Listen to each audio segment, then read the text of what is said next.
ನಾನು ಒಬ್ಬ ರೈತ. ನಾನು ಹೇಳೋ ಮಾತು ಬರೀ ಬುದ್ಧಿವಂತರಿಗೆ ಅರ್ಥ ಆಗಂತೂ ಒಂದು ಯಾರಿಗೆ ಅರ್ಥ ಆಗಲ್ಲ. 365 ದಿವಸನೂ ದುಡಿತಿದ್ದೆ. ಬಿಸ್ನೆಸ್ಮನ್ಗೆ ದುಡಿಬೇಕಾಗಿಲ್ಲ. ಯಾವುದ್ರ ಮೇಲೆ ಹಾಕಿದ್ರೆ ನಾವು ಡೆವಲಪ್ ಆಗ್ತೀವಿ. ನಾಳೆ ಇವತ್ತು 1,000 ರೂಪಾಯಿ ಆಯ್ತು, ನಾಳೆ 10,000 ರೂಪಾಯಿ ಬೇಕು.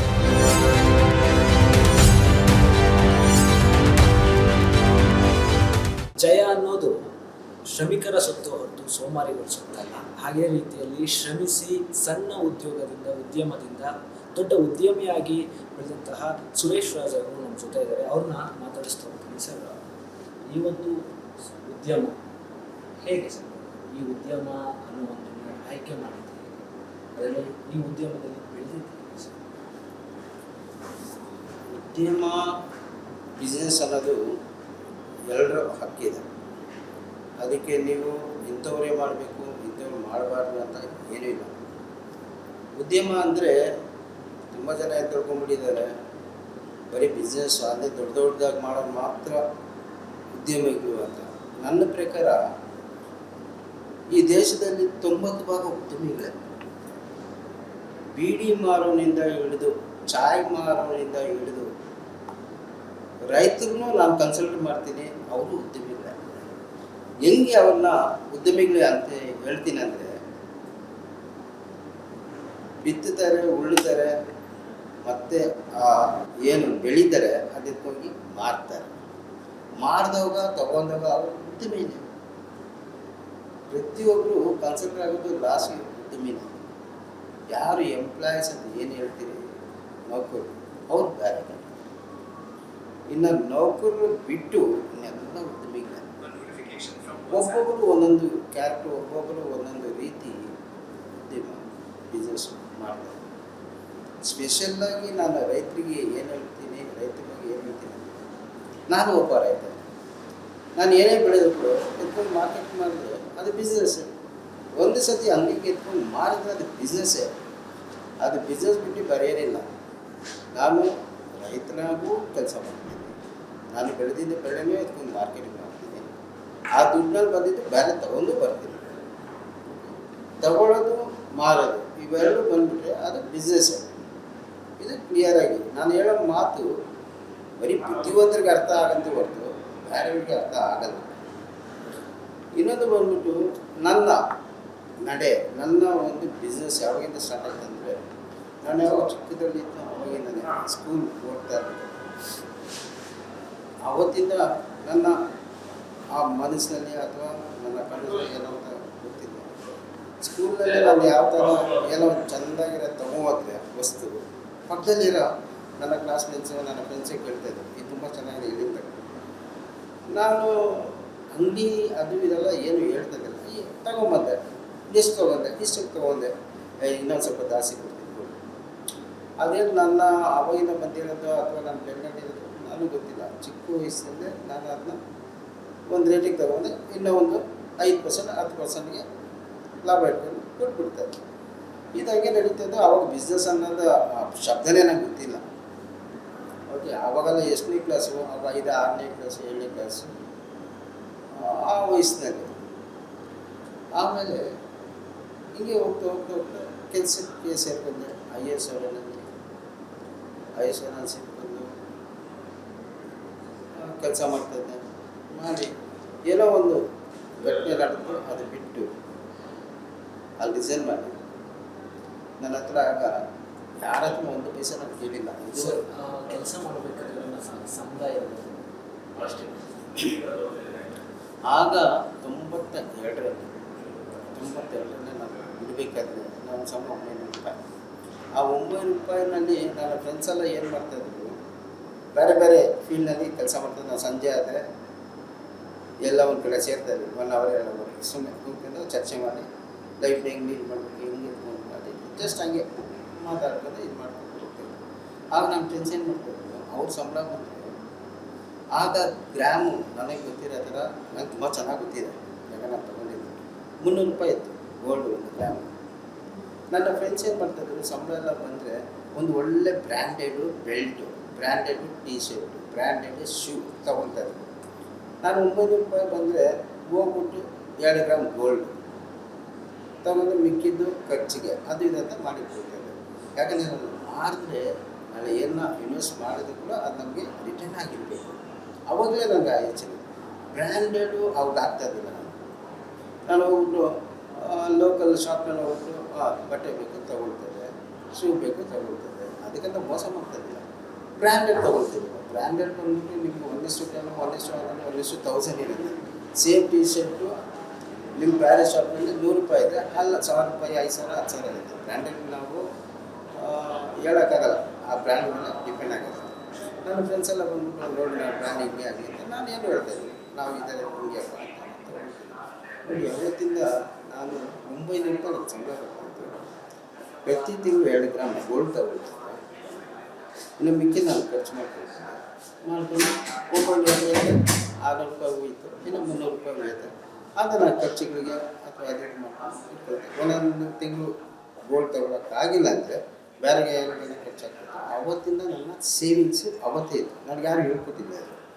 ಬಟ್ ನಾಳೆ ಏನಾಗುತ್ತೆ ಅಂತ ನಾಳೆದ ಬಗ್ಗೆ ನಾನು ಯೋಚನೆ ಮಾಡ್ತಿದ್ದೆ.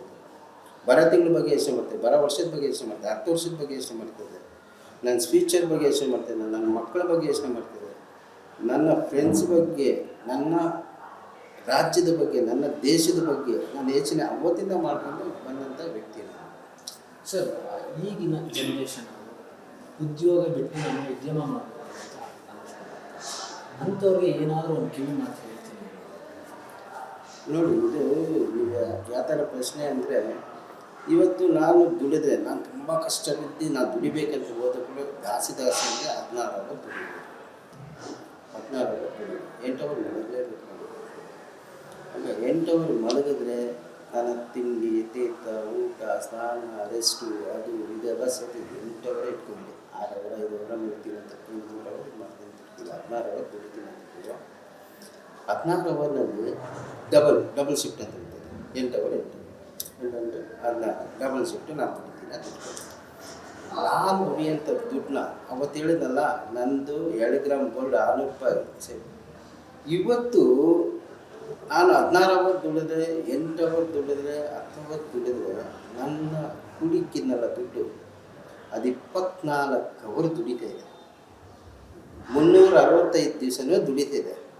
ನನಗೆ ರಜಾ ಇದೆ, ನನಗೆ ಜ್ವರ ಬರುತ್ತೆ, ನನಗೆ ರೆಸ್ಟ್ ಬೇಕು, ನನಗೆ ಲೀವ್ಸ್ ಇದೆ.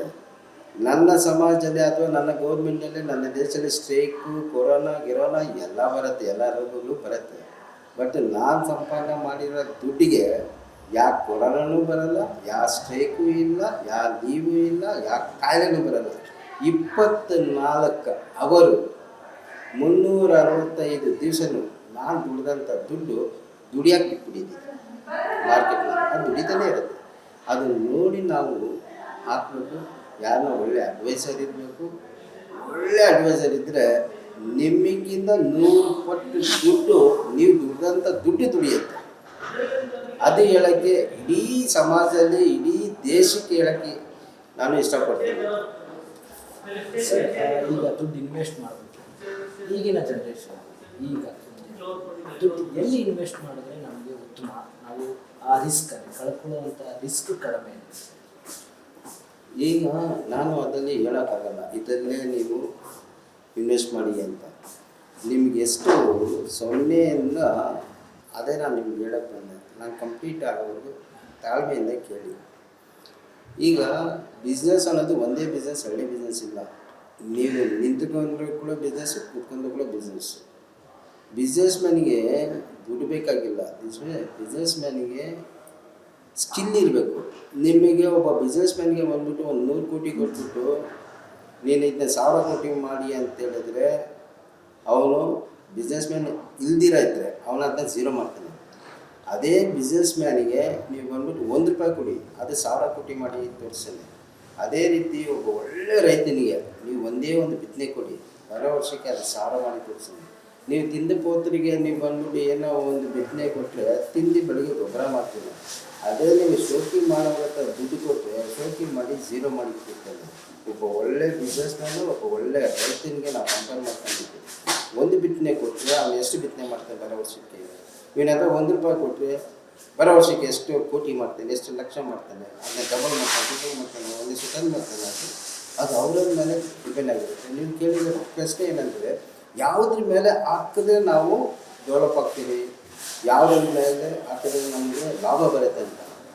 ನಾನು ಹೇಳಿದಲ್ಲ, ಈಗ ಪ್ರತಿಯೊಂದರಲ್ಲೂ ಲಾಭ ಬರುತ್ತೆ. ಇವಾಗ ರಿಸ್ಕ್ ಇರುತ್ತೆ. ಈಗ ನೀವು ಡಿಪಾಸಿಟ್ ಮಾಡಿಬಿಡಿ ಬ್ಯಾಂಕಿನಲ್ಲಿ, ಬೇಡ ನನಗೆ 7% ವರ್ಷಕ್ಕೆ ಬರುತ್ತೆ, 5% ಬರುತ್ತೆ, ರಿಸ್ಕ್ ಇಲ್ಲ. ಅದನ್ನು ಬರೀ 1%, 0.1% ಅಥವಾ 0.5% ಅಥವಾ 1% ನಿಮ್ಗೆ ರಿಸ್ಕು ಅಷ್ಟೇ, ಇನ್ನೇನು ರಿಸ್ಕ್ ಇಲ್ಲ. ಅದೇ ಹೊರಗಡೆ ನೀವು ಮಾಡಿ ಕೆಲವೊಂದು ಗೋಲ್ಡ್ ತಗೊಂಡು ಮನೇಲಿ ಇಟ್ಕೊಳ್ತೀರ, ಅದು ಒಂದು 5-10%. ಹೆಂಗೆ ರಿಸ್ಕು ಅಂತ ಕೇಳಿ, ಕಳ್ತನ ಆಗೋಗ್ಬೋದು, ಅದು ಏನೋ ಹೆಚ್ಚು ಕಮ್ಮಿ ಆಗ್ಬೋದು, ಅದು ಇನ್ಶೂರೆನ್ಸ್ ಮಾಡಿ ಇಟ್ಕೊಬೋದು. ರಿಸ್ಕು 5-10%, ತುಂಬ ಹುಷಾರಾಗಿದ್ರು 5-10%. ಅದೇ ನಿಮಗೆ 1000% ರಿಸ್ಕ್ ಇರೋಂಥ ಬಿಸ್ನೆಸ್ ಇದೆ. ಇವತ್ತು ಹಾಕಿದ್ರೆ ದುಡ್ಡು, ನಾಳೆ ಇವತ್ತು 1,000 ರೂಪಾಯಿಗೆ ನಾಳೆ 10,000 ರೂಪಾಯಿ ಬರುತ್ತೆ. ಅದಕ್ಕೆ ಪರ್ಸೆಂಟೇಜ್ ಜಾಸ್ತಿ ರಿಸ್ಕ್ ಇರುತ್ತೆ. ನಿಮ್ಮ ದುಡ್ಡು ಹಾಳು ಆಗ್ತದೆ, ನಿಮ್ಮ ದುಡ್ಡು ಒಂದಿಷ್ಟು ಟನ್ ಆಗೋದು 1000 ಆಗೋದು. ಇದು ಬಿಸ್ನೆಸ್ಸು ನೀವು ಹೆಂಗನ ಮಾಡಿ. ಅದಕ್ಕೆ ನಾನು ಹೇಳಿದ್ದು ಸ್ಟಾರ್ಟಿಂಗು, ನೀವು ಝೀರಿಂದ ನಂಬರ್ಸ್ ನೀವು ಎಷ್ಟು ಕೌಂಟ್ ಇಲ್ವೋ ಅಷ್ಟು ಬಿಸ್ನೆಸ್ ನೀವು ಮಾಡಬೇಕು. ನಿಮ್ಮ ಟ್ಯಾಲೆಂಟ್ ಇರೋಂಥ ಮನಸ್ಸಿನ ಹತ್ರ ನೀವು ಬೆಳಿಬೇಕು, ಸ್ಕಿಲ್ ಇರೋಂಥ ಮನಸ್ಸಿನ ಹತ್ರ ನೀವು ಬೆಳಿಬೇಕು. ಅವ್ರ ಹತ್ರ ನೀವು ಬೆಳೆದ ಆ ಪಾಸಿಟಿವ್ಸ್ ಎಲ್ಲ ನಿಮಗೆ ಬರುತ್ತೆ, ಐಡಿಯಾಸ್ ನಿಮಗೆ ಬರುತ್ತೆ. ಹೌದಪ್ಪ, ಇವ್ರು ಸುರೇಶ್ ಅವರು ನಿಮ್ಗೆ ಹೇಳಿದ್ರು ಈ ಥರ ದುಡ್ಡು ಹಾಕಿದ್ರೆ ಈಗಲಾಗುತ್ತೆ. ನಾವೆಲ್ಲ ಪಾಸಿಟಿವ್ ಇರೋಂಥ ಜನರು, ನಾವೆಲ್ಲ ₹1 ನಾನು ಇದುವರೆಗೂ ಯಾರ ಹತ್ರ, ನಮ್ಮ ತಂದೆ ತಾಯಿ ಹತ್ರ ಕೂಡ 1 ಪೈಸೆ ಕೊಟ್ಬಿಟ್ಟು ನನಗೆ ಇನ್ವೆಸ್ಟ್ ಮಾಡಿಕೊಡಿ, ನನಗೆ ಮಾಡಿಕೊಡಿ ಅಂತ ಇದುವರೆಗೂ ನಾನು ಕೇಳಿರಲಿಲ್ಲ, ಕೇಳೋದು ಇಲ್ಲ. ನಾನು ಸೊಸೈಟಿನಲ್ಲೂ ಅಷ್ಟೇ ಯಾರ ಹತ್ರ ಸಾಲ ತಗೊಂಡು ನಾನು ಬಿಸ್ನೆಸ್ ಮಾಡೋಕ್ಕೆ ಹೋಗೋದೇ ಇಲ್ಲ. ಸರ್, ಸಾಮಾಜಿಕ ಮತ್ತೆ ಏನು ಬಿಸ್ನೆಸ್ ಮತ್ತೆ ಹೌದಲ್ಲ, ಸಾಮಾಜಿಕ ಹೋರಾಟಗಾರರು ಹೆಂಗೆ ಬರೋದು, ಯಾವ ಥರ ಆ ಕಡೆ ಒಲವು ಹೆಂಗೆ ಬಂತು? ಈ ರೀತಿ ಪ್ರಕೃತಿನ ನೋಡಿ ಕಲಿಬೇಕಾದ್ರೆ ಒಂದು ಹಣ್ಣಿನ ಮರ ಅಥವಾ ಬೆಳೆ ಒಬ್ಬ ರೈತ ಬೆಳಿತಾನೆ. ಒಬ್ಬ ಬೆಳೆದಿದ್ದು ಅವನು ಕಟ್ಟಾಗಿ ಬರೋ ಒಳಗಡೆ ಎಷ್ಟು ಅದಕ್ಕೆ ರೋಗ ಬರುತ್ತೆ, ಎಷ್ಟೋ ಬೆಳೆ ಕ್ಲೀನಾಗಿ ಬಂದರೆ ಅವ್ನು ಕಟ್ ಮಾಡೋ ಒಳಗಡೆ ಭೂಮಿಗೆ ಬಿದ್ದು ಭೂತಾಯಿ ಫಸ್ಟ್ ತೊಗೊಳ್ತಾಳೆ. ಎಷ್ಟೋ ಜನ ಕಟಾವು ಮಾಡಬೇಕಾದ್ರೆ ಮರಳಲ್ಲಿ ಹಾಕೊಂಡು ಹೇಳ್ದರೆ ಎತ್ಕೊಳ್ತಾರೆ. ಎಷ್ಟೋ ಜನ ರಾತ್ರಿ ಬಂದು ಕಳ್ತನ ಮಾಡ್ತಾರೆ. ಇವೆಲ್ಲ ದಾಟಿ ಆಗೋಕ್ಕೂ ರೈತನ ಮನೆ ಸೇರತ್ತೆ. ಅದೇ ರೀತಿಯೇ ನಾನು ಇವೆಲ್ಲ ನೋಡ್ಕೊಂಬಂದಾಗ ಬಿಸ್ನೆಸ್ ಮಾಡ್ತಾಯಿದ್ದೆ. ದುಡ್ಡು ಬಂದಾಗ ನಾನು ಎಷ್ಟು ಎತ್ಕೋಬೇಕು ಅಷ್ಟು ಎತ್ಕೊಂಡು, ಇನ್ನು ಮಿಕ್ಕಿದ್ದು ಸಮಾಜಕ್ಕೆ ಏನೋ ಮಾಡಬೇಕಲ್ವ. ಸಮಾಜ ನಮಗೆಲ್ಲ ಕೂಡ ಪ್ರಕೃತಿನೇ ಬಂದ್ಬಿಟ್ಟು ಈ ಒಂದು ನಿಯಮ ಹಾಕಿದೆ. ಒಬ್ಬ ರೈತ ನೆಲ್ಲು ಬೆಳೆದಿದ್ದು 100% ಆ ಗಿಡದಲ್ಲಿರಲ್ಲ, 100% ಇರಲ್ಲ. 1-2 ಕೆಳಗಡೆ ಹೋದ್ರೆ ಕಟಾವು ಮಾಡ್ತಾನೆ, ಎತ್ಕೊಂಡ್ಬೇಕಾದ್ರೆ ಹಾಕ್ತಾನೆ. ಕೂಲಿ ಅವರು ಯಾರೋ ಬರ್ಬೇಕಾದ್ರೆ ಮರಳಲ್ಲಿ 1-2 ಇಡಿ ಎತ್ಕೊಂಡು ಹೋಗ್ತಾರೆ. ಇದಾಗ್ಬಿಟ್ಮೇಲೆ ಹೋಗ್ತಾ ಇರ್ಬೇಕಾದ್ರೆ ಚಲ್ಕೊಂಡು ಹೋಗುತ್ತೆ. ಒಂದು ಸ್ವಲ್ಪ ಪಕ್ಷಿಗಳು ಬಂದು ತಿನ್ನತ್ತೆ. ಇವೆಲ್ಲ ಪ್ರಕೃತಿನೇ ಮಾಡಿಟ್ಟಿರ್ಬೇಕಾದ್ರೆ ನಾನು 100% ದುಡ್ಡು ನಾನು 100% ಎತ್ಕೊಂಡು ಬ್ಯಾಂಕ್ನಲ್ಲಿ ಹಾಕಿದ್ವಿ. ನಾನು ಒಂದು 5% 10% ಹಾಕ್ಬಿಟ್ರೆ, ಎಷ್ಟೋ ಅವ್ರವ್ರ ಕೈನಲ್ಲಿ ಆದಷ್ಟು ಹಾಕ್ಬಿಟ್ರೆ ಸಮಾಜಕ್ಕೆ ನಮ್ಮ ದುಡ್ಡು ಗಟ್ಟಿಯಾಗುತ್ತೆ, ಕೇಳಿಗೆ ನಮಗೂ ಬಂದ್ಬಿಟ್ಟು ಒಂದು ಸಮಾಧಾನ ಆಗುತ್ತೆ. ಹೌದಪ್ಪ, ನಾನು ಸಮಾಜಕ್ಕೆ ಏನೋ ಮಾಡಿದೆ ಅಂತ. ಆವಾಗ ನನಗೆ ಚಿಕ್ಕ ವಯಸ್ಸಲ್ಲಿ ಬಂದಂಥದ್ದು ಸಮಾಜಕ್ಕೆ ಏನೇನೋ ಮಾಡಬೇಕು ಅಂತ. ಸಮಾಜಕ್ಕೆ ಈ ದೇಶ ನನಗೆ ಇಷ್ಟೆಲ್ಲ ಕೊಡ್ತೀನಿ, ನಾಡು ಇಷ್ಟೆಲ್ಲ ಕೊಡ್ತೀನಿ, ನನ್ನ ಬಂಧು ಬಳಗ ಫ್ರೆಂಡ್ಸು ಎಲ್ಲ ಜಾತಿಯವ್ರಿದ್ದಾಗ ನನಗೆ ಕೊಟ್ಟು ನಾನು ಏನೋ ಕೊಡಬೇಕಲ್ವಾ ಅಂತ ಹೇಳಿ ಸುಮಾರು ಜನಕ್ಕೆ ಬಿಸ್ನೆಸ್ ಮಾಡೋಂಥ ಗೈಡ್ಲೈನ್ ಮಾಡ್ತೀನಿ.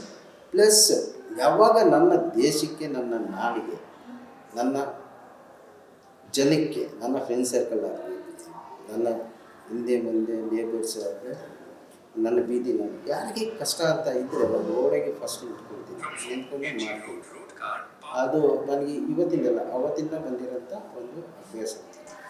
ಸರ್, ಈಗ ನೀವು ಉದ್ಯಮಿಯಾಗಿ ಸಾಮಾಜಿಕ ಹೋರಾಟಗಾರರಾಗಿ ಸಾಮಾಜಿಕ ಕಾರ್ಯಕ್ರಮ ಇಟ್ಕೊಂಡಿದ್ದಾರೆ. ಅದ್ರ ಜೊತೆಗೆ ಈ ರಾಜಕೀಯ ಅನ್ನೋದು ಅದಕ್ಕೆ ಸಂಬಂಧಪಟ್ಟ ಹಾಗೆ ಏನು ನಾನೊಂದಿಷ್ಟು ಪ್ರಶ್ನೆ ಕೇಳೋಕ್ಕೆ ಇಷ್ಟಪಡ್ತೀನಿ. ಯಾಕಂತ ಹೇಳಿದ್ರೆ ಈಗಿನ ವಿದ್ಯಮಾನ ನೋಡೋದಾದರೆ ಒಂದಿಷ್ಟು ಕುರ್ಚಿಗೆ ಒಂದಿಷ್ಟು ಕಾರಣ ಇರುತ್ತೆ. ಅಂದರೆ CM ನಾನು ಆಗಬೇಕು, ಅವರು CM ಸ್ಥಾನದಿಂದ ಇಳಿಬೇಕು ಅನ್ನೋದೊಂದು ಚರ್ಚೆ ಆಗ್ತಾ ಇದೆ.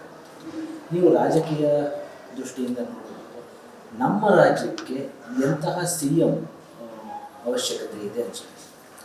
ನೋಡಿ, ಆಗಲೇ ನೀವು ಕೇಳಿದ್ದೀನಿ ಪ್ರಶ್ನೆಗೆ ಉತ್ತರ ಕೊಡ್ತೀನಿ, ಮತ್ತೆ ಕೊಡ್ತೀನಿ. ಈಗ ಪ್ರತಿಯೊಬ್ಬ ಮನುಷ್ಯನಿಗೂ ಒಂದು ಜವಾಬ್ದಾರಿ ಇದೆ. ಬರೀ ನಾನು ನನ್ನ ಹೆಂಡತಿ ಮಕ್ಕಳು ಬಂದು ಕೊಡುವ ಮಾತಾಡೋದು. ಈ ಒಂದು ಸಮಾಜದಲ್ಲಿ ಈಗ ಯೂನಿಫಾರ್ಮ್ ಹಾಕೊಂಡ್ರೆ ಮಾತ್ರ ಕಾನೂನನ್ನು ಕಾಪಾಡಬೇಕಂತ ಏನಿಲ್ಲ. ಓಕೆ, ಅಥವಾ ಯಾರೋ ಒಂದು ಅಫಿಷಿಯಲ್ ಸಂಬಳ ತಗೊಂಡು ಯೂನಿಫಾರ್ಮ್ ಹಾಕೋದು ಕೆಲಸ. ಪ್ರತಿಯೊಬ್ಬ ಸಿಟಿಜನ್ಸ್ಗೂ, ಪ್ರತಿಯೊಬ್ಬ ನಾಗರಿಕನಿಗೂ ಆ ಜವಾಬ್ದಾರಿ ಇರುತ್ತೆ. ಯಾರೋ ಒಬ್ಬ ಸಮಾಜಕ್ಕೆ ಏನೋ ಒಂದು ಕೆಟ್ಟದ್ದು ಮಾಡ್ತಾರೆ ಅಂತಂದರೆ ಅವನ್ನ ಹಿಡಿದು ಎತ್ಕೊಂಡ್ಬಿಟ್ಟು ಕಾನೂನಿಗೆ ಒಪ್ಸೋಂಥ ಕೆಲಸ ಪೊಲೀಸರಿಗಿರುತ್ತೆ. ನಾವು ಕಲೆಕ್ಟರ್ಸ್ ಹಾಕೊಂಡು ಏನು ಸಾಮಾನ್ಯ ಜನರಿರ್ತೀರಲ್ವ, ಅವ್ರಿಗೂ ಆ ಜವಾಬ್ದಾರಿ ಇರುತ್ತೆ. ಇವತ್ತು ನಾನು ಸಂಬಳ ತೊಗೊಂಡಿರ, ಯೂನಿಫಾರ್ಮ್ ಹಾಕ್ಕೊಂಡಿರ, ನಾನು ಸಮಾಜ ಕೆಲಸಗಳು ಮಾಡ್ತಾಯಿದ್ದೀನಿ. ನಂತರ ಲಕ್ಷಾಂತರ ಜನರುಗಳು ಮಾಡ್ತಾಯಿದ್ದಾರೆ. ಅದು ಪ್ರತಿಯೊಬ್ಬರ ಜವಾಬ್ದಾರಿನೂ ಅದು ಮಾಡಬೇಕು. ಯಾಕಂದರೆ ನನ್ನ ದೇಶ ನನ್ನ ನಾಡಂತ ಇರೋರು ಎಲ್ರಿಗೂ ಈ ಭಾವನೆಗಳು ಬಂದೇ ಬರುತ್ತೆ. ಸರ್, ಅದೇ ರಾಜಕೀಯ ವಿಚಾರವಾಗಿ ತಗೊಳ್ಳೋದಾದ್ರೆ, ರಾಜಕೀಯ ವಿಚಾರವಾಗಿ ಯಾರ ಅವಶ್ಯಕತೆ ನಿಮಗೆ? ರಾಜಕೀಯ ಒಳಗೂ ಕೂಡ ಇರುವಂಥದ್ದು. ಸೊ ಇದನ್ನೆಲ್ಲವನ್ನು ನೋಡೋದಾದ್ರೆ ನಮ್ಮ ರಾಜ್ಯಕ್ಕೆ ಸಿ ಎಂ ಯಾರು ಆಗಬೇಕಾಗುತ್ತೆ ಸರ್? ಅಂದರೆ ಈಗ ಚಟಾಪಟಿ ನಡೀತಾ ಇರುವಂಥದ್ದು ನಾನಾಗಬೇಕು. ಈಗ ರಾಜಕೀಯ ಬಂದರೆ, ರಾಜಕೀಯ ನನ್ನ ಇಡೀ ನಾಡಿನ ದೇಶದ ಜನರನ್ನ ಎತ್ಕೊಂಡು ಹೋಗೋದು ರಾಜಕಾರಣ. ರಾಜಕಾರಣ ಮುಖ್ಯಮಂತ್ರಿಗಳು, ಪ್ರಧಾನಮಂತ್ರಿಗಳು, ಮುಖ್ಯಮಂತ್ರಿಗಳು ನಮ್ಮ ಬೋಗಿನ ಇಂಜಿನ್ ಇದ್ದಂಗೆ ಅದು ಎಳ್ಕೊಂಡು ಹೋಗುತ್ತೆ.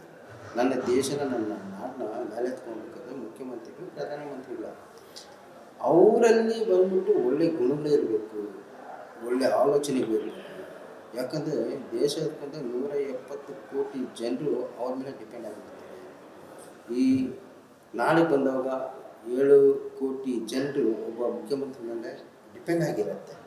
ಇನ್ನು ಇಡೀ ರಾಜ್ಯದಲ್ಲಿ ಇರೋ ಜನರು ಏನೋ ಮುಖ್ಯಮಂತ್ರಿ ಒಂದು ತಪ್ಪು ಮಾಡಿದ್ರೆ 7 ಕೋಟಿ ಜನರು ಸಫರ್ ಆಗಿರ್ತಾರೆ. ಈ ಸಫರ್ ಆಗ್ಬಿಡ್ತಾರೆ ಅಂದರೆ ಅವಾಗ ಎಲ್ಲರೂ ಸಫರ್ ಆಗ್ತಾರೆ, 7 ಕೋಟಿ ಜನರು ಸಫರ್ ಆಗಿರ್ತಾರೆ. ಆದ್ದರಿಂದ ಪ್ರತಿಯೊಬ್ಬ ಮನುಷ್ಯನು ಕರ್ತವ್ಯ, ನನ್ನ ಮುಖ್ಯಮಂತ್ರಿ ಹೆಂಗಿದ್ದಾನೆ ಅಂತ, ಮನೆ ಯಜಮಾನ ಹೆಂಗಿದ್ದಾನೆ, ಕರೆಕ್ಟಾಗಿದ್ದಾನೆ ನನ್ನ ಮನೆ ಯಜಮಾನ ಅಂತ ಪ್ರತಿಯೊಬ್ಬರು ಯೋಚನೆ ಮಾಡಬೇಕು. ನನ್ನ ಮನೆ ಯಜಮಾನ ಕರೆಕ್ಟಾಗಿದ್ದರೆ ನನ್ನ ಮನೆ 100% ಸುರಕ್ಷಿತವಾಗಿ ಸೇಫಾಗಿರುತ್ತೆ. ಅದರಿಂದ ನಾನೇನು ಹೇಳ್ತೀನಿ ಅಂದರೆ, ಇವತ್ತು ಕಾಂಗ್ರೆಸ್ ತುಂಬ ಚೆನ್ನಾಗಿ ಮಾಡ್ತಾಯಿದೆ, ಯಾವ ಪಕ್ಷ ಬರುತ್ತೆ ಅದು ಮಾಡ್ತಾಯಿದೆ. ನಾನು ಯಾವುದೇ ಪಾರ್ಟಿ ಪರವಾಗಿ ನಾನು ಮಾತಾಡ್ತಾ ಇಲ್ಲ, ಅಥವಾ ಇರೋದ್ವಾಗ ನಾನು ಮಾತಾಡೋದು ಇಲ್ಲ. ಅವ್ರವ್ರ ಕೆಲಸ ಅವ್ರು ಮಾಡ್ತಾಯಿದ್ದಾರೆ. ಇವತ್ತು ನಾನು ಬಿಸ್ನೆಸ್ಸಲ್ಲಿ ಇರಬೇಕಾದ್ರೆ ನಾನು ಹೊರಗಡೆ ಹೋಗ್ತೀನಿ, ಹೊರಗಡೆ ಹೋದಾಗ ಮಾತಾಡ್ತಾ ಇರಬೇಕಾದ್ರೆ ನಾವು ಬಿಸ್ನೆಸ್ ಮೀಟಿಂಗ್ಸ್ ಇರುತ್ತೆ, ದೊಡ್ಡ ಕಂಪ್ನಿಗೂ ನಾವು ಮಾತಾಡ್ತಾ ಇರಬೇಕಾದ್ರೆ ನಿನ್ನ ರಾಜ್ಯದಲ್ಲಿ ಬಂದ್ಬಿಟ್ಟು ಹೆಂಗೆ ನಾವು ಬರೋದು, ಹೆಂಗೆ ಮಾಡೋದು, ಕರ್ನಾಟಕದಲ್ಲಿ ಹೆಂಗೆ ಬರಬೇಕು, ಅದು ಇದು ಅಂತೆಲ್ಲ ಮಾತಾಡ್ತೀನಿ. ನಾನು ಅದಕ್ಕೆ ಜವಾಬ್ ಕೊಡ್ತಾ ಇರ್ತೀನಿ. ಇಲ್ಲ, ಇವತ್ತಿನ ದಿವಸ ನಿಮ್ಮಲ್ಲಿ ಬಂದ್ಬಿಟ್ಟು ಯಾರು ಮುಖ್ಯಮಂತ್ರಿ ಅಂತ ಕೇಳಿದ್ರು, ಇಂಥವ್ರು ಇದ್ದಾರೆ. ಇಲ್ಲ, ಇನ್ನು 2 ವರ್ಷ ಅವ್ರು ನಂಬಿ ನಾವು ಹೆಂಗೆ ಹಾಕೋದು, ಅವ್ರು ಬಿಟ್ಟೋದು, ಏನು ಮಾಡೋದು. ಅದರಿಂದ ನಾನು ಬಂದ್ಬಿಟ್ಟು ಒಂದು ಸ್ವಲ್ಪ ಮಾಧ್ಯಮದಲ್ಲಿ ನಾನು ಮಾತಾಡಿದೆ, ಜೊತೆಯಲ್ಲಿ ನಾನು ಮಾತಾಡ್ತೀನಿ. ಕೊಡ್ತಾ ಇದ್ದೀರಾ, ಒಳ್ಳೆ ವ್ಯಕ್ತಿಗಳಿಗೆ ಕೊಡ್ತಾ ಇದ್ದೀರಾ, ಕೊಡಿ. ಇವಾಗ ಜಾತಿ ವಯಸ್ಸು ನೀವು ಹೋದರೆ 78 ವರ್ಷದಿಂದ ನೀವು ದಲಿತರಿಗೆ ಕೊಟ್ಟಿಲ್ಲ. ಆ ಕಳಂಕ ಬೇಡ ನಮ್ಮ ರಾಜ್ಯಕ್ಕೆ, ಆ ಕಳಂಕ ಬೇಡ. ಅಲ್ಲಿ ಬಂದ್ಬಿಟ್ಟು ಬರೀ ಅವ್ರು ಮಾತ್ರ ಇರ್ತಾರಪ್ಪ ಅಂದರೆ ಇಲ್ಲಿ ಯಾರು ದೊಡ್ಡವರಿಲ್ಲ, ಚಿಕ್ಕವರಿಲ್ಲ, ಜಾತಿಗಳಿಲ್ಲ.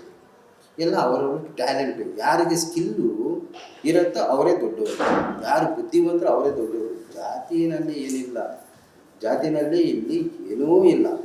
ಅದರಿಂದ ನಾನಿವತ್ತು ಏನು ಹೇಳಂದರೆ, ಆ ಕಳಂಕ ಬೇಡ, ದಲಿತರಿಗೂ ಕೊಡಿ. ದಲಿತರಲ್ಲಿ ಇವಾಗ 5-6 ಜನ 10 ಜನ ಇದ್ದಾರೆ, 35 ಜನ ದಲಿತರು ಇದ್ದಾರೆ. MLAಗಳಾಗಿ, ಮಿನಿಸ್ಟ್ರಿಗಳಾಗಿ ಸುಮಾರು ಜನ ಇದ್ದಾರೆ. ನೀವು ಎಲ್ರಿಗೂ ಕೊಡಿ ಅಂತ ನಾನು ಹೇಳ್ತಾರೆ. ಯಾರಿಗೆ ಅದಕ್ಕೆ ಕೆಪಾಸಿಟಿ ಇದೆಯೋ, ಯಾರು ಅದಕ್ಕೆ ಬಂದ್ಬಿಟ್ಟು ಒಂದು ಒಳ್ಳೆ ನಾಯಕತ್ವವನ್ನು ಕೊಡ್ತಾರೋ ಅವರು ಕೊಡಿ ಅಂತ ನಾನು ಹೇಳ್ತಾ ಇರೋದು. ಅದು ಯಾರಿಗಿದೆ? Doctor G. ಪರಮೇಶ್ವರ್ ಅವ್ರಿಗೆ ಇದೆ, ಅವ್ರು ಕೊಡಿ. ಅವರು ಎಲ್ಲರನ್ನೂ ಆರಾಮಾಗಿ ಅದನ್ನ ನಿಭಾಯಿಸ್ತಾರೆ. ಅವ್ರಿಗೆ ಜಾತಿವಾದಿ ವ್ಯಕ್ತಿ ಅಲ್ಲ ಅವರು. ಆಮೇಲೆ ಯಾವುದೇ ಒಂದು ಕರಪ್ಟ್ನಲ್ಲಿ ಇಲ್ಲ, ಶುದ್ಧವಾಗಿದ್ದಾರೆ, ಬಾಯಿ ಶುದ್ಧವಾಗಿದೆ, ಕೈ ಶುದ್ಧವಾಗಿದೆ, ವ್ಯಕ್ತಿ ಒಂದು ಒಳ್ಳೆ ಅನುಭವಿ ವ್ಯಕ್ತಿ, ಅವರು ಕೊಡಿ ಅಂತ ನಾವು ಹೇಳ್ತಾ ಇದ್ದೀವಿ. ಸರ್, ಈಗ ಪರಮೇಶ್ವರ್ ಅವ್ರಿಗೆ ನೀವು ಮುಖ್ಯಮಂತ್ರಿ ಸ್ಥಾನವನ್ನು ಕೊಡಬೇಕು ಅಂದರೆ, ದಲಿತ ಮುಖ್ಯಮಂತ್ರಿ ಇಲ್ಲಿವರೆಗೂ ಯಾರೂ ಆಗಿಲ್ಲ. ಸೊ ಅವ್ರಿಗೊಂದು ಅವಕಾಶ ಮಾಡಿಕೊಡಿ ಮಾಡಿಕೊಡಿ, ಕೆಳಮಟ್ಟದಲ್ಲಿ ಕೆಳಗಡೆ ಇರುವಂತಹ ಜಾತಿಯಲ್ಲಿ ಬರುವಂಥ ನಾಯಕರಿಗೆ ಅವಕಾಶ ಮಾಡಿಕೊಡ್ಬೇಕು ಅನ್ನೋದು ನಿಮ್ಮ ಒಂದು ಆಗ್ರಹ. ಆದರೆ ಈಗಿರುವಂತಹ ಮುಖ್ಯಮಂತ್ರಿಗಳು, ಮೊದಲು ನಾನು ಮುಖ್ಯಮಂತ್ರಿ ಆಗಬೇಕು ಅಂತ ಓಡಾಡ್ತಾ ಇದ್ದಾರೆ, ಏನು ಇಲ್ಲ ಲೋಪ ಏನಿದೆ, ಏನಾದರೂ ಲೋಪದೋಷಗಳು ಇದೆಯಾ, ಇಲ್ಲ ಈ ಥರ ಮಾಡಬೇಕಿತ್ತು, ಇವ್ರು ಬಂದರೆ ಈ ಥರದ್ದು ಒಳ್ಳೇದಾಗುತ್ತೆ ಅನ್ನೋದೇನು? ನೋಡಿ, ಕಾಂಗ್ರೆಸ್ನಲ್ಲಿ ಯಾವುದೇ ಲೋಪದೋಷಗಳು ಇಲ್ಲ. ಓಕೆ, ಅದೇನಿದೆ ಕೂಡ ಆಪೋಸಿಷನ್ ಪಾರ್ಟಿ ಮಾಡಿದೆ, ಅದು ನನ್ನ ಕೆಲಸ ಅಲ್ಲ. ಇವತ್ತು ನನ್ನ ಇದರ ನಾಡಿನಲ್ಲಿ ಏನೋ ಹೆಚ್ಚು ಕಮ್ಮಿ ಇರ್ತದೆ, ನಾನು ಸಫರ್ ಆಗ್ತದೆ, ಇಲ್ಲಿರೋಂಥ ಜನರು ಸಫರ್ ಆಗ್ತದೆ. ಅದರಿಂದ ಅದು ಒಳಗಡೆ ಆಗಿರೋಂಥ ಒಪ್ಪಂದ 2 ವರ್ಷ ಇವತ್ತು ಏನಾರ ಒಂದು ಚೇಂಜ್ ಆದರೆ ಅದು ದಲಿತ ಒಂದು ಮುಖ್ಯಮಂತ್ರಿಗಳು ಮಾಡಿ, ಡಾಕ್ಟರ್ ಜಿ ಪರಮೇಶ್ವರ್ ಅವರು ಮಾಡಿ, is a capable person. D K Shivakumar ಯಾಕೆ ಮಾಡ್ತಾಯಿಲ್ಲ? ಅವರು ಕಾಂಗ್ರೆಸ್ ಹೈಕಮಾಂಡೇ ಮಾಡ್ತಾಯಿಲ್ಲ. ಮಾಡಾಗಿದೆ ನವೆಂಬರ್ 21ನೇ ತಾರೀಕಿಗೆ ಪ್ರಮಾಣ ವಚನ ಕೊಟ್ಟು ಮಾಡಬೇಕಾಗಿತ್ತು. ಅವತ್ತೇ ಬಂದ್ಬಿಟ್ಟು ಮುಖ್ಯಮಂತ್ರಿ ಸ್ಥಾನ ಬಿಟ್ಬಿಡ್ತಾ ಇದ್ರು. ಯಾಕೆ ಮಾಡಿಲ್ಲ? ಏನೋ ಪ್ರಾಬ್ಲಮ್ ಇರೋದ್ರಿಂದ ಅವ್ರು ಮಾಡಿಲ್ಲ, ಇವರು ಆಗಿಲ್ಲ. ಯಾಕೆ ಇದರಲ್ಲಿ ಕಿತ್ತಾಡ್ತಾ? ಯಾಕೆ ನೀವು ಈ ಟೈಮ್ನ ವೇಸ್ಟ್ ಮಾಡಿಬಿಡಿ. ಇದು ತುಂಬ 5 ವರ್ಷ ಇದಲ್ಲ ನಿಮಗೆ, ಈ 5 ವರ್ಷದಲ್ಲಿ ಏನು ಸಾಧನೆ ಮಾಡಿ ನಾಡಿಗೆಲ್ಲ ಮಾಡಿ ಡೆವಲಪ್ ಮಾಡೋಂಥ ಟೈಮು ಇಡೀ ದೇಶಕ್ಕೆ ತೋರಿಸ್ಬೇಕು. ಅದು ಮಾಡ್ತಾ ಇದ್ದೀರಾ, ಅದಲ್ಲಿ ಟೈಮ್ ವೇಸ್ಟ್ ಮಾಡಬೇಡಿ. ಬೇಕಾ ಇನ್ನೊಬ್ರಿಗೆ ಬಿಟ್ಕೊಳ್ಳಿ. ಸಿದ್ದರಾಮಯ್ಯ ಇರ್ತಾರ, ನಾನೇ ಇರ್ತೀನಿ ಅಂತ ಡೆವಲಪ್ಮೆಂಟ್ ಮಾಡ್ಕೊಳ್ಳಿ. ಚೇಂಜ್ ಮಾಡ್ತೀರಾ? ಅವ್ರ ಕೈಯಲ್ಲಿ ಆಗ್ತಾ ಇಲ್ವಾ? ಅವ್ರಿಗೆಲ್ಲ ಕೇಸಿಗಿದೆ, ಅದಿದೆ, ಏನೇನೋ ಹೇಳ್ತೀರಲ್ವಾ? ಗೌರ್ಮೆಂಟ್ ಹೇಳ್ತಾ ಇದೆ, ಸೆಂಟ್ರಲ್ ಗೌರ್ಮೆಂಟ್ ಹೇಳ್ತಾ ಇದೆ, ED ಹೇಳ್ತಾ ಇದೆ, ಎಲ್ಲ ಹೇಳ್ತಾ ಇದೆ ಅಲ್ವಾ? ಆಯಿತು, ಗಾಯ ಇದ್ದಾರಲ್ವಾ? ಡಿ ಕೆ ಶಿವಕುಮಾರ್ ಬಿಟ್ಟರೆ ಅಥವಾ ಸಿದ್ದರಾಮಯ್ಯ ಬಿಟ್ಟರೆ ಬೇರೆ ಯಾರಿಲ್ವಾ ನಿಮ್ಮ ಮೇಲೆ ನಾಯಕರು? ಇದ್ದಾರಲ್ವಾ? ಅದರಲ್ಲಿ 78 ವರ್ಷ ಆಯಿತು ನಿಮಗೆ ಬಂದ್ಬಿಟ್ಟು ನಮಗೆ ಸ್ವಾತಂತ್ರ್ಯ ಬಂದರೆ. 78 ವರ್ಷ ಕೂಡ ನೀವು ಬಂದು ಇಲ್ಲಿ ದಲಿತ ಮುಖ್ಯಮಂತ್ರಿಗಳು ಮಾಡಿಲ್ಲ. ಈಗ ಮಾಡಿ, ನೆಕ್ಸ್ಟ್ ಮುಸ್ಲಿಮ್ನ ಮಾಡಿ, ಆಮೇಲೆ ಕ್ರಿಶ್ಚಿಯನ್ನ ಮಾಡಿ, ಆಮೇಲೆ ಸಿಖ್ಖರನ್ನ ಮಾಡಿ. ನೋಡಿ, ನನ್ನ ನಾಡು ಬಂದ್ಬಿಟ್ಟು ಇಡೀ ಎಷ್ಟು ಸಾವಿರಾರು ವರ್ಷದಿಂದ ಹಿಸ್ಟ್ರಿ ಕ್ರಿಯೇಟ್ ಮಾಡಿದ್ದೆ. ನಾನು ಹೆಮ್ಮೆಯಿಂದ ಹೇಳ್ಕೊಳ್ತೀನಿ. ಕೃಷ್ಣದೇವರಾಯರು ಬಂದ್ಬಿಟ್ಟು ಆ ಕಾಲದಲ್ಲಿ ನಾವು ಕುಡುಬಾತಗಳಲ್ಲಿ ಚಿನ್ನ ಮುತ್ತು ರತ್ನಗಳು ರೋಡ್ನಲ್ಲಿ ಕುಡುಬಾತ್ನಲ್ಲಿ ಮಾಡಿದಂಥ ನಾಡು ಅಂತ ನಾನು ಹೆಮ್ಮೆ ಪಡ್ಕೊಂಡು ಹೇಳ್ತೀನಿ. ನನ್ನ ನಾಡಿನಲ್ಲಿ ಒಬ್ಬರಿಬ್ಬರು ಅಲ್ಲ, ವೀರಾದಿವೀರಗಳು, ಬುದ್ಧಿವಂತರು, ಸೈಂಟಿಸ್ಟು ಅಂಥ ಜನ್ಮ ಕೊಟ್ಟಿರೋಂಥ ಮಣ್ಣು ಭೂಮಿ ಇದು. ಅದನ್ನೇ ನಾನು ಹುಟ್ಟಿದ್ದು, ನಾನು ಹೆಮ್ಮೆ ಪಡ್ತೀನಿ. ಅದ್ರಲ್ಲಿ ನಾವೆಲ್ಲ ಇದ್ದೀರಿ.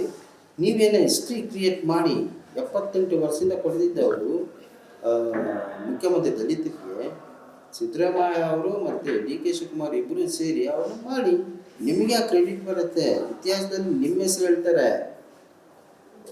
ಡಾಕ್ಟರ್ ಜಿ ಪರಮೇಶ್ವರ್ ಅವರು ಇವತ್ತು ಇರ್ತಾರೆ, ಹೋಗ್ತಾರೆ. ನಿಮ್ಮ ಹಿಸ್ಟ್ರಿನಲ್ಲಿ ನಿಮ್ಮ ಹೆಸರು ಉಳಿದ್ಬಿಡುತ್ತೆ. ಅದು ಮಾಡಿ ಸರ್. ನೀವು ಆಗಬೇಕು ಈ ಒಂದು ರಾಜ್ಯದಲ್ಲಿ ಸ್ವತಂತ್ರ ಬಂದಾಗಿಂದನೂ ಕೂಡ ಯಾರು ದಲಿತ CM ಆಗಬೇಕಾಗಿ ಆಗಿಲ್ಲ ಅಂತ ಹೇಳಿ, ಅದು ಒಳ್ಳೆಯದಾಗಿ ಅದು ನಮಗೂ ಇರುವಂಥ ಆಶಯ. ಅದು ಇನ್ನೊಂದು ವಿಚಾರ ಏನಪ್ಪ ಅಂತ ಹೇಳಿದ್ರೆ, ಒಂದು ಈ ದಲಿತರಿರ್ಬೋದು, ಶೋಷಿತ ವರ್ಗ ಇರ್ಬೋದು, ಅವರ ಉದ್ಧಾರಕ್ಕಾಗಿ ಒಂದು ಅಭಿವೃದ್ಧಿ ನಿಗಮ ಅಂತ ಹೇಳಿ ಮಾಡಿ ಅಲ್ಲಿಗೆ ಒಂದಿಷ್ಟು ಫಂಡನ್ನು ಕೊಟ್ಟು ಅವರನ್ನು ಅಭಿವೃದ್ಧಿ ಮಾಡಬೇಕಂದ್ರೆ, ಶೋಷಿತ ವರ್ಗರಿದ್ದಾರೆ, ಇಲ್ಲ ಯಾರಿಗೆ ಧ್ವನಿ ಇಲ್ಲ, ಯಾರಿಗೆ ಸಹಾಯ ಒದಗಿಸಬೇಕು, ಅಲ್ಲಿ ಹಗರಣ ಆಗ್ತದೆ ಅನ್ನುವಂಥದ್ದು. ಅಂದರೆ BR ಅಂಬೇಡ್ಕರ್ ಅಭಿವೃದ್ಧಿ ನಿಗಮದಲ್ಲಿ ಒಂದಿಷ್ಟು ಹಗರಣಗಳಿಗಾಗಲೇ ರೈಡ್ ಮಾಡಿರುವಂಥದ್ದು ಸರ್. ಇದ್ರ ಬಗ್ಗೆ ನೀವು ನೋಡಿ, ರಾಜಕಾರಣಿಗಳು ಬರ್ತಾರೆ, ಹೋಗ್ತಾರೆ. ಅವ್ರು ಗೆದ್ದರೆ ಆ ಕುರ್ಚಿನ ಕೂತ್ಕೊಳ್ತಾರೆ, ಸೋತ್ರೆ ಆ ಕುರ್ಚಿನ ನಾವು ಬಂದು ಕೂತ್ಕೊಳ್ತಾರೆ. ಯಾವಾಗಲೂ ಅಧಿಕಾರಿಗಳು ಆ ಕುರ್ಚಿನ ಗೆದ್ದಿರ್ತಾರೆ. ಅವರು ಅದ್ರ ಬಗ್ಗೆ ಓದ್ಕೊಂಡ್ಬಂದಿರ್ತಾರೆ. ಇವಾಗ IAS ಆಗಲಿ, IPS ಆಗಲಿ, KS ಆಗಲಿ, ಪ್ರತಿಯೊಬ್ಬರು IFS ಆಗಲಿ, ಎಲ್ಲರೂ ಸೈಂಟಿಸ್ಟ್ ಆಗಲಿ, ಇಂಜಿನಿಯರ್ಸ್ ಆಗಲಿ, ಡಾಕ್ಟರ್ಸ್ ಆಗಲಿ, ಲಾಯರ್ಸ್, ಅವರು ಆ ಹುದ್ದೆಗೆ ತಕ್ಕಂಗೆ ಓದ್ಕೊಂಡ್ಬಂದಿರ್ತಾರೆ. ನಮ್ಮ ರಾಜಕಾರಣಿಗಳು ಅದ್ರ ಬಗ್ಗೆ ಎಲ್ಲೂ ಬಂದ್ಬಿಟ್ಟು ಓದ್ಕೊಂಡ್ಬಂದಿರಲ್ಲ. ಎಸ್, ನಮ್ಮ ಸಂವಿಧಾನದ ಪ್ರಕಾರ ಅವ್ರು ಮಾಡ್ಕೊಂಡು ಹೋಗ್ತಾರೆ. ಮೇನು ಬಂದ್ಬಿಟ್ಟು ಯಾರು ಬಂದ್ಬಿಟ್ಟು ಇದ್ರ ಬಗ್ಗೆ ತಿಳ್ಕೊಂಡಿರ್ತಾರೋ ಅಧಿಕಾರಿಗಳು, ಅವರೇ ಬಂದ್ಬಿಟ್ಟು ಬೇಲಿ ಎತ್ತಿ ಒಳಾನ್ಮೇತಾಗಿ ಇವರೇ ಮಾಡಿಬಿಟ್ಟು ನಿನ್ನ ದೇಶ ಎಲ್ಲಿ ಮುಂದೆ ಬರುತ್ತೆ, ನಿನ್ನ ನಾಡು ಎಲ್ಲಿ ಮುಂದೆ ಬರುತ್ತೆ, ನಿನ್ನ ನಾಡಿನ ಜನರನ್ನ ಊಟನ ನೀನೇ ತಿಂದು ನೀನೇ ಗುಣ ಮಾಡಿಬಿಟ್ರೆ ನಿನ್ನ ಜನನ ನೀನೇ ಕೊಂದುಬಿಟ್ರೆ ನಿನ್ನ ನಾಡು ಎಲ್ಲಿ ಮುಂದೆ ಬರುತ್ತೆ, ನಿನ್ನ ದೇಶ ಎಲ್ಲಿ ಮುಂದೆ ಬರುತ್ತೆ? ನೀನು ಯಾವುದೋ ಕಳೆಕಾಯಿ ತಿನ್ಕೊಂಡು ಕಾಫಿ ಕುಡ್ಕೊಂಡು 5 ಸ್ಟಾರ್ ಹೋಟ್ಲಲ್ಲಿ ಜನರೇ ಸರಿ ಇಲ್ಲ, ನಾನು ಬಂದ್ಬಿಟ್ಟು ಈ ದೇಶ ಸರಿ ಇಲ್ಲ, ಈ ನಾಡು ಸರಿ ಇಲ್ಲ ಅಂತ ನೀನೇ ಗುಣಮ್ ಮಾಡ್ಕೊಂಡಿದ್ದರೆ ನೀನು ಫಸ್ಟು ಸರಿ ಹೋಗು. ನಿನ್ನ ನಾಡು ಸರಿ ಹೋಗುತ್ತೆ, ನಿನ್ನ ದೇಶ ಸರಿ ಹೋಗುತ್ತೆ. ಫಸ್ಟು ಅಧಿಕಾರಿಗಳು ಸರಿ ಹೋಗಬೇಕು. ಎಲ್ಲರೂ ಬಂದ್ಬಿಟ್ಟು ಬಂದು ಹೋದ್ರಲ್ಲ 5 ವರ್ಷ 2 ವರ್ಷ ಯಾರು ರಾಜಕಾರಣಿಗಳು ಹೇಳ್ತಾರೆ. ರಾಜಕಾರಣಿಗಳೆಲ್ಲ ನೀವು 30-35 ವರ್ಷ ಸರ್ವಿಸ್ ಮಾಡ್ತೀರಲ್ಲ, 35 ವರ್ಷದಲ್ಲಿ ನಾನು ಏನು ಮಾಡಿದಂತ ಹಿಂದೆ ತಿರುಗಿ ನೋಡಿ. ರಿಟೈರ್ಡ್ ಆದವರೆಲ್ಲ ಮುಂದೆ ಇರೋರೆಲ್ಲ ಸೀಟಲ್ಲಿ ಕೂತಿರೋರು ಒಂದು ಸ್ವಲ್ಪ ಯೋಚನೆ ಮಾಡಿ. ನೀವೆಲ್ಲ ಮನಸ್ಸು ಮಾಡಿದ್ರೆ ಈ ದೇಶನ ಚಿನ್ನದ ನಾಡು ಮಾಡ್ಬೋದು, ಚಿನ್ನದ ನಾಡು ಚಿನ್ನದ ದೇಶ ಮಾಡ್ಬೋದು. ಮಾಡಿ ನೀವು ಅಧಿಕಾರಿಗಳು ಮಾಡಬೇಕು. ಇವತ್ತಿನ ದಿವಸ ಯಾವುದೇ ಮುಖ್ಯಮಂತ್ರಿಗಳಾಗಲಿ, CM ಆಗಲಿ, ಮಿನಿಸ್ಟರ್ಗಳಾಗಲಿ, MLAಗಳಾಗಲಿ ಅಲ್ಲಿ ಬಂದು ನಿಮಗೆ ಇದು ಮಾಡಿಲ್ಲ, ನೀವೇ ದಾರಿ ತೋರಿಸ್ಕೊಡ್ತೀರಾ. ಹಿಂಗಿಲ್ಲ ಹಿಂಗಂತ ಯಾಕೆ ಮಾಡ್ತೀರಾ? ನಿಮ್ಗೆ ಗೊತ್ತಲ್ವಾ, ನಿಮ್ಗೆ ಅನುಭವ ಇದಲ್ವಾ, ಮಾಡಿ. ಅಧಿಕಾರಿಗಳೇ ಬಂದ್ಬಿಟ್ಟು ಬಡವರ ದುಡ್ಡು ತಿಂದ್ಬಿಟ್ರೆ ಇನ್ನು ನನ್ನ ದೇಶ, ನನ್ನ ನಾಡು ಎಲ್ಲಿಂದ ಮುಂದೆ ಬರುತ್ತೆ? ನನ್ನ ಜನರು ಎಲ್ಲಿಂದ ಮುಂದೆ ಬರ್ತಾರೆ? ಏನು ಮಣ್ಣು ಕಲ್ಲು ಬೆಟ್ಟ ಮುಂದೆ ಬಂದರೆ ದೇಶ ಮುಂದೆ ಬರುತ್ತಾ? ಅದೇನು ಬರುತ್ತೆ? ನಿನ್ನ ನಾಡಿನ ಜನರು, ನಿನ್ನ ದೇಶದ ಜನರು ಯಾವತ್ತು ಮುಂದೆ ಬರ್ತಾರೋ ಅವತ್ತು ನಿನ್ನ ದೇಶ, ನಿನ್ನ ನಾಡು, ನೀನು ಮಾಡೋಂಥ ಡಿಪಾರ್ಟ್ಮೆಂಟ್ ಏನು ಕೆಲಸ ಇದೆಯಲ್ಲ ಆ ಡಿಪಾರ್ಟ್ಮೆಂಟ್ ಮುಂದೆ ಬರುತ್ತೆ, ಆ ನಾಡು ಮುಂದೆ ಬರುತ್ತೆ, ಆ ದೇಶ ಮುಂದೆ ಬರುತ್ತೆ. ಇಡೀ ದೇಶದಲ್ಲಿರೋಂಥ ಜನರು ಮುಂದೆ ಬಂದಿದೆ. ನೀನೇ ಅಲ್ಲಿ ಖುಷಿ ಪಡೋದು. ಅದು ಬಿಟ್ಬಿಟ್ಟು ನೀನೇ ನಿನ್ನ ಹೆಂಡತಿ ಮಕ್ಕಳಿಗೆ ಕದ್ದಿ ಬಚ್ಚಿಟ್ಟು ತಿಂದ. ನೀನಂತೂ ತಿನ್ನಲ್ಲ, ತಿನ್ನೋಕ್ಕೂ ಆಗಲ್ಲ, ನಿನ್ನ ಮಕ್ಕಳು ತಿನ್ನೋಕ್ಕಾಗಲ್ಲ. ಕಾರಣ ಹೆಂಗಿದೆ? ಬಚ್ಚಿಟ್ಟು ಇಟ್ಟರೆ ಇನ್ನೊಬ್ಬ ಕದ್ಕೊಂಡು ಹೋಗ್ತಾನೆ, ಇನ್ನೊಬ್ಬ ಹೊಡ್ಕೊ ಹೋಗ್ತಾನೆ. ಯಾಕೆ ಆ ಥರ ಕೆಲಸ ಮಾಡ್ತೇವೆ? ಕಾಲರೆತ್ತಿ ಕೆಲಸ ಮಾಡು, ತನ್ನ ಭುಜನ ನೀನೇ ತಡ್ಕೊಬೇಕು, ಆ ಥರ ಕೆಲಸ ಮಾಡು. ಅದು ಬಿಟ್ಬಿಟ್ಟು ಈ ಥರ ಎಲ್ಲ ಕೆಲಸ ಮಾಡಿ ನೀನು ಏನೋ ಮಾಡಿ ಬಚ್ಚಿಟ್ಟಿರೋ ದುಡ್ಡು ಇನ್ನೊಬ್ಬ ಹೊಡ್ಕೊ ಹೋಗ್ತಾನೆ. ಬಚ್ಚಿಟ್ಟಿದ್ದು ಬೇರೆಯವ್ರಿಗೆ, ಕೊಟ್ಟಿದ್ದು ತನಗೆ, ಬಚ್ಚಿಟ್ಟಿದ್ದು ಪರರಿಗೆ, ಕೊಟ್ಟಿದ್ದು ತನಗೆ. ಆ ಕೆಲಸ ಮಾಡಬೇಕು ನಮ್ಮ ಅಧಿಕಾರಿಗಳು ಎಲ್ಲರೂ. Thank you. ಅಂದರೆ ಇಷ್ಟೊತ್ತು ಮಾತಾಡಿ ಖುಷಿ ಆಯಿತು. ಅಂದರೆ ಏನು ಅಧಿಕಾರಿಗಳು ಹಾಗೆ ರಾಜಕಾರಣಿಗಳು ಮತ್ತು ಈಗಿನ ಯುವಕರು ಯಾವ ಕಡೆ ಹೋಗಬೇಕು, ಯಾವ ರೀತಿ ಇರಬೇಕು ಸಮಾಜದ ಒಳಿತಿಗಾಗಿ ಅನ್ನೋದನ್ನ ತಿಳಿಸ್ಕೊಟ್ರಿ ಸರ್. Thank you. ಇದಿಷ್ಟು ಸುರೇಶ್ ರಾಜ್ ಅವರ ಹೇಳಿಕೆ.